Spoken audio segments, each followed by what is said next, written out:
গ্যাসে বেলুনগুলো সবাই কারাকারি করতে যায়, একটা বেলুন নষ্ট হইয়া ওটার ভিতরে আগুন লাগে, পুরো বেলুনগুলো সবগুলো আগুনে একেবারে মানে ওখানে বোম বাস্টিং। রাজধানীর মানিক মিয়া অ্যাভিনিউয়ে ৩৬ জুলাই উদযাপন অনুষ্ঠানে স্পিকারের তার থেকে আগুন ধরে কয়েকজন আহত হয়েছেন। আজ মঙ্গলবার বিকেলে এ ঘটনা ঘটে। এ ঘটনা ঘটার পর দুপুর ২টা১৭ অনুষ্ঠান সঞ্চালক মাইক্রোফোনে সবাইকে শান্ত থাকার এবং স্পিকারের বাক্স থেকে দূরে সরে যাওয়ার অনুরোধ জানান। তিনি বলতে থাকেন স্পিকারের তারে আগুন ধরে গেছে। আয়োজকরা বিষয়টি দেখুন।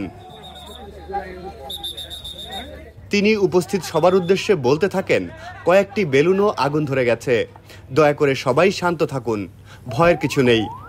এ ঘটনায় কয়েকজন আহত হন এবং তাদের দ্রুত হাসপাতালে নেওয়া হয়।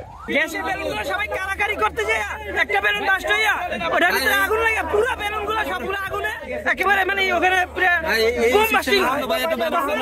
আগুনগুলো সবার গায়ে লাগে, সবার হাত, মাথা, কান, শরীর, পিঠ সব পুরো একেবারে জামা কাপড় সব পুড়ে গেছে, জামা কাপড় সব পুড়ে গেছে। কতজন? ১২-১৩ জন।